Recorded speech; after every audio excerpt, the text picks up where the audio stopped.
Hi everyone, welcome back to the channel. My name is Drew. I'm an exercise physiologist and a acupuncturist. And in today's video, we are going to be looking at fascia, a bit of an overview. And fascia is a really interesting kind of structural tissue, both from biomechanics and movement perspective, but also from energetics perspective. So just want to have a bit of just a chat really, and just kind of share some thoughts about fascia and kind of my thinking around it. So fascia is essentially the wrapping around all the muscles, the joints. Fascia is type 1 collagen fibers. So type 1 collagen fiber makes up most of your ligaments, your tendons, your bones. Type 1 collagen fibers produced by osteoblasts, osteoclasts, so it's made in the body. And it's really kind of the only tissue that pervades everywhere around in the body. So essentially, wherever you got muscles, wherever you got bones, wherever you got ligaments, tendons, cartilage, you're going to find fascia there. So it's a really, really diverse tissue that's through the entire human body. In a muscle, in this diagram here, we are, as always, we're using Muscle in Motion app. Make sure you go and subscribe and get yourself a copy, and you can follow along. We are using the yoga posture app here. We're in theory, we're in fascia, myofascia. This is where you'll find this slide here. Okay, so here we have the muscle fibers, individual muscle fibers, and they're encased in their own wrapping of fascia. And then here we have bundles of muscle fibers, again, wrapped in fascia. And then we have the whole muscle wrapped in its own fascial bundles. So you have bundles within bundles within bundles. So what we want is all these bundles to be able to slide and glide. And we'll go into a bit more of the properties about fascia, but essentially 70% of fascia has a kind of is a liquid form, and it has a lubrication quality to it where it secretes hyaluronic acid. And so the fascia wants to be able to slide across each other. Okay. If you aren't moving very well, or you're very static, or coming off an injury, that fascia is not going to get lubricated. It's not going to have that secretion of hyaluronic acid. And so then the actual fibers can kind of get bound and stuck. So gentle movement is really, really, really important for this. So the wrappings around these different structures have their own name. The names themselves aren't really that important. So the individual muscle fiber wrapping is the endomysium. The fiber bundles is the perimysium, and then we have the epimysium, which is the whole wrapping around the actual muscle itself. So yeah, you don't really need to kind of know exactly which one is what. It's interesting information. But what's really important is like every cell bundle, and every muscle bundle has its own wrapping, its own fascial connection, right? Which is really, really important. Now, if we go to grok, so let's just pop out of here. Did a quick little kind of grok search. So if you just want to do the same at home, the question I ask is, hey, grok, can you explain why type of collagen is in fascia is comprised of to make it a conductor of electrons? Okay, so why type 1 collagen enables electron conduction in fascia? This is what explains acupuncture in Chinese medicine and qigong and tai chi and kind of energy-based movement practices. Okay, so triple helix structure and crystalline alignment. The type 1 collagen forms long, rope-like fibrils made up of 3 polypeptide chains twisted into a triple helix. These fibrils align in a semi-crystalline parallel fashion within fascia, creating a web-like lattice. So that web-like lattice is going to look a bit like this one down.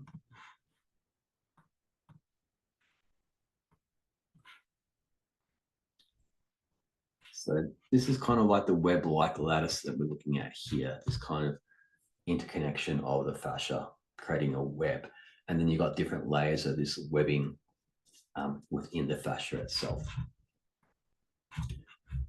The order structure has dielectric properties. This is a really key component here. meaning it can store and respond to electrical fields, which is pretty cool, and act as a framework for charge movement. The alignment resembles a liquid crystal, which supports efficient transmission of electrical signals, much like wiring in a circuit, but on a nanoscale. So the fascia stores electrical potentials, electrical charge, which has this dielectric property. And so when the fascia is tensioned or deformed or stretched or compressed, it liberates that charge, and then it acts as a conductor, meaning it will send the electrical impulse along the kind of electrical gradient in the fascial tissue. So that's a really key thing to kind of wrap your head around, is that we have this electrical system in the body. We have the nervous system, which has action potentials, which jump along the axons and nerves. But we also have this another system which is kind of energy based, with this dielectric property, where it can store and respond to electrical fields. Okay, so this is one way that the body can communicate with other tissues and other cells really, really fast, because electrical nerve conduction is slow compared to some of the processes that are happening almost instantaneously in the body. So that has to be another way of cellular communication. And this is one proposed method. There's a lot of research kind of going in this space at the moment. So then we go into the piezoelectric properties, number 2. Collagen type 1 is piezoelectric, meaning it generates electrical charge and thus can move electrons when subjected to mechanical stress, such as stretching, compression, or movement during daily activities. So when you gently stretch connective tissue, fascia, or when you compress it, or when you add a movement and heat to it, then you're going to create this piezoelectric effect. It generates electrical charge, liberates electrons, which then flow down that kind of collagen latticework network and follows along the electrical gradient, where electrical charge typically goes from states of high charge to low charge. So it's going to move along a gradient. And that's kind of how acupuncture channels work, because during the day, there are certain organ systems, certain meridians, which have more chi or more energy in them, depending on the type of day. So my understanding of that is that the electrical gradient in the system is ebbing and flowing in relation to the time of day, position of the sun, these kinds of things. So research using techniques like piezo response force microscopy has confirmed this at the level of individual type 1 collagen fibers in fascia, showing charge generation with resolutions down to 20 nanometers. So we're getting some nice science starting to kind of show how this works. In fascia, this turns the tissues into dynamic batteries or generators, physical forms from muscle contraction or even subtle vibrations produce piezoelectric effects. So things like in manual therapy, we can do lots of things like percussion, tapotement, tapping, acupuncture, acupressure, cupping, sending deformations, vibrations, signals into the connective tissue, which is going to liberate these charges, which are going to move along the electrical gradient. So then we can affect the kind of the electrical state in the body by applying these different kind of pressures and manual therapy techniques, which have been done in traditional cultures for centuries. So now we have number 3, the role of hydrated extracellular matrix in structured water. Fascia is about 70% of the weight of water. So fascia is about 70% water by weight, and type 1 collagen fibers are coated in a layer of interfascial or exclusion zone EZ water, a structure gel-like form of water that forms around a hydrophilic surface like collagen. So you have a specialized form of water, structured water or EZ water, which basically wraps around the collagen surfaces. This EZ water is highly conductive, acting as a proton or electron superconductor due to its ordered hexagonal lattice structure. It aligns along the collagen fibers, creating nanotubicles-like pathways that allows electrons to flow freely without much resistance. So take-home message there is, in combination with the structure of the fascia fact that it acts like a semiconductor, stores and liberates electrical charge. And then you have structured water or easy water that surrounds the fascia, which then makes it a really good conductor of electrical charge. We have this electrical system, which is acting like a battery and a conductor to move energy or chi through the body. Without this hydration, conduction drops sharply. Dehydration, i.e. from injury or poor hydration, impairs the fascia electrical properties. In essence, the collagen provides the scaffold and the easy water turns it into a conduit for bioelectrons, which are crucial for processes like inflammation reduction, wound healing, and even grounding, earthing therapies where external electrons from the earth enter the body via this network. So when we're talking about earthing or grounding, you are putting your palm or your feet onto the ground. Okay, you're tapping into the electrical potential of the Schumann resonance of the earth, because the earth has a lot of electrical charge and abundant electrons to share. It's going to move from a state of high charge, the earth, into the human body state of low charge. And so you're going to basically recharge those cellular batteries, those collagen fiber batteries in the body. So earthing is absolutely definitely a thing. So making sure that you're bare feet on the earth using grounding mats, or having structures in your house and your environment where you can connect to the earth. So you can go and buy lots of different kind of products now where you can like have your bed sheets grounded, have your computer mats grounded. So on my computer desk here, I've got an earthing mat where I rest my hands on, so I'm electrically grounded here, because in this room it's synthetic carpet, so the carpet, I'm not connecting to the earth's biological field. But as soon as I'm hands on, I am. I'm always in bare feet. Anyone knows me, I'm always walking around in bare feet. So it's just a little thing like that. And I have special shoes which have got conductive soles on them. So when I'm walking, if I'm going for a run, I'm still connected to the earth, because most modern footwear are rubber sole shoes, and basically they separate you from being connected to the earth. So the broader implications here, this electron conducting ability positions fascia as the body's electrical highway, linking the nervous, immune, and musculoskeletal systems. For example, it may explain why fascial manipulation like massage, acupuncture can influence distant body areas, or why grounding barefoot on earth reduces inflammation. Electrons flow through the fascial matrix to neutralize free radicals. Disruptions such as scarring or chronic tension can short circuit this system, leading to pain or dysfunction. So the scarring is an interesting piece here as well, or just tensioning of the muscles. So if we get this kind of fascia here and it gets chronically shortened, so that's stretched or chronically shortened, instead of having a nice arrangement, the fascia gets tensioned and then it doesn't compress or has that piezoelectric effect because it's kind of stuck.